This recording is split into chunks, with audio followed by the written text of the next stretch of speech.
Before we begin this video, let's note a few changes. Number 1, your boy has shaved his face finally, and it's about time because I've waited entirely too long for that. Unimportant, but just a note. Exhibit B. I have fall decorations up because even though Orlando has no seasons, it is officially fall, so happy fall, everyone. Exhibit C, probably the most impressive and genuine thing about this video is that there's tea in here this time. There's tea in here this time. There's tea in here this time. Now I know what you're probably saying. You're literally called the tea. Why haven't you been drinking tea this entire time? Like, what sense does that make? And my answer to that is, well, I don't really know. But fear not, for those of you who clocked me about never having anything here, just kind of throwing my cup around, this teacup doesn't actually have anything in it. Take 6. Love a secret project. There's nothing in here again, guys. Get used to it. There's tea in here this time, so cheers to that. But that brings us to today's video. If you couldn't tell by the title or by the black and gold mug that I'm holding today, we're going to be talking about UCF. Again.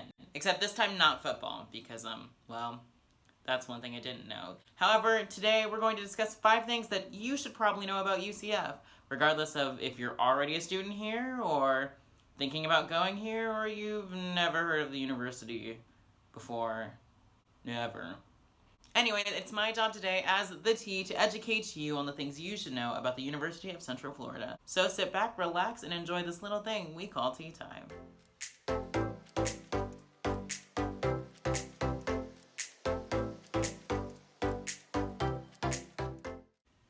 Number 1. There are a lot of people here. Yeah, period, point blank. There are just a lot of people at UCF. We have the largest public university in America with around, what, 67,000 students? Don't clock me in the comments if I'm wrong, because, like, I'm thinking off the top of my head. I didn't actually look at this. But yeah, there's a lot of people who go here. Now you might think, Yeah, with all those people there, like, how do you ever meet anybody? and the funny part is, after you've met people, you will see them all the time, regardless of how many people are here. You will literally run into them all the time. I speak from experience because I run into my friends all over the place, all over campus, because, like, That's just how the universe works sometimes. so yes, UCF may be huge, ginormous, things are always happening kind of thing, but there will still be time to run into those that you come to care about. Number 2, New York City. I mean, Orlando. You'll actually see what I mean in a minute. So I visited New York City for the first time for my 18th birthday / senior trip this past April. And one of the things that I learned quickly is people like to hand out stuff and you should never take anything from anyone because, like, it's just a rule of being a New Yorker. Now, coming to UCF, one thing I noticed is that people also like to hand out things. Now, I'm not saying you shouldn't take them because, well, there are plenty of good opportunities and stuff that people hand out to you on little, like, cards and stuff. If you've ever been to a big city and you've had to, like, dodge and weave people trying to get you to do things, I'm gonna reword that, that sounds real bad. If you've ever had to dodge people offering their services or organizations that you're just genuinely not interested in, you gotta learn how to just avoid it. That sounds awful, but it's true.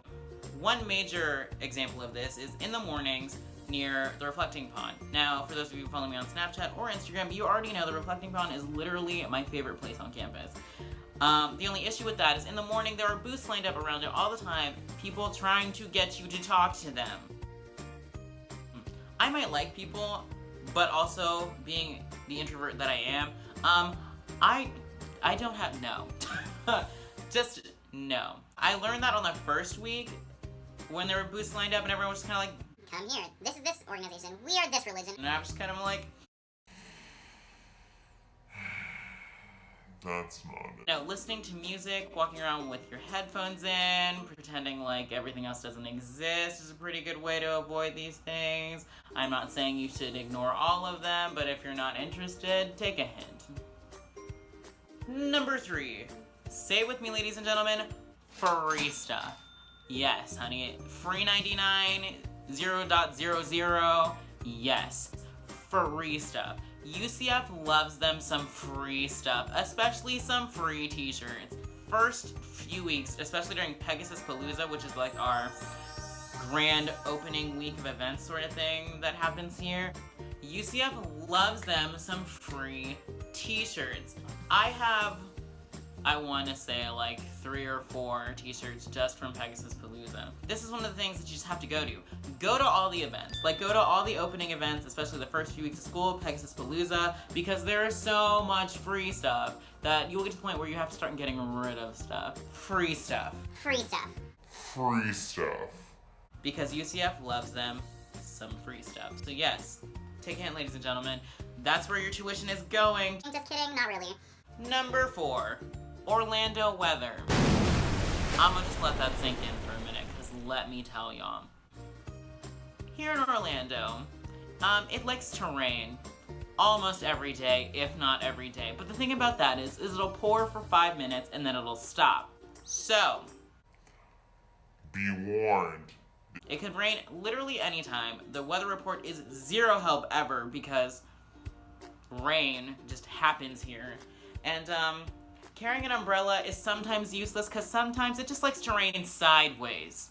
So yeah, just be warned that it rains quite often and that your umbrella may not always be the best tool. And finally, number 5. This is a big one for me because, well, I talk about it, I shouldn't say talk, I rant about it all the time. The wildlife, because we love animals. But this is a different kind of wildlife story. Here at UCF, you have 3 main groups of wildlife. You have your lizards, you have your cats, and you have your squirrels. I'm gonna break them down a little bit. The lizards are everywhere. The lizards are quite literally everywhere. Now, personally, I don't do reptiles or insects, and that is a huge thing here at UCF that I was just kind of like, oh, well. Dang. And it's not even a UCF thing, it's a Florida thing in general. There are just lizards everywhere.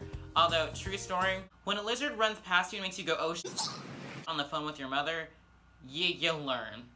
You learn to get used to it. Now let me explain the cats for a minute. So, here at Apollo, which is the residence hall I live in, we have a few resident cats, so to speak, and they just kind of wander around outside. They do their own thing, and I think we've started naming them. That's also a sight that you will see at UCF, just cats that wander around. And that brings me to squirrels. Now, during my orientation, I was told that the squirrels are quite everywhere and they will probably be your best friends. I thought they were joking. Squirrel culture here at UCF is something very odd because, well, besides the fact that they're everywhere, they're not afraid of people at all. They will walk up to you. I think I've seen a squirrel or two getting ready to clock some people, and if that doesn't tell you anything, I don't know what does. Also, the problem with that is people like to feed the squirrels, and, well, you know what that leads to. I will say, though, coming to UCF is the first time I ever saw a squirrel lay down on its belly with its legs kicked out behind it.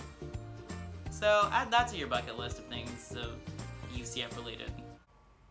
I guess. And that is it, ladies and gentlemen. That is 5 things that I think you should probably know about UCF. Even though they're all kind of unrelated, kind of trivial, and they're the things the other people aren't going to tell you. If you like this shorterish video, please leave a like down there, because we do appreciate it here in this Tea Time family. And who knows, maybe this video could get a part 2, because who doesn't love a series? And of course, most importantly, if you're new to this whole channel YouTube Tea Time thing, hit that subscribe button, because, well, we appreciate that in this Tea Time family. Plus, last time I checked, we were at 50 subscribers, meaning we're halfway to that 100 subscribers special. I've already got plans for it, trust me. It's gonna be extra, it's gonna be big, it's gonna be full of the tea. Everything you love and don't love about. Well, my tea's been sitting here this entire video, getting cold, and, well, I should probably get back to that. So that's quite literally the tea on that. See you guys next time.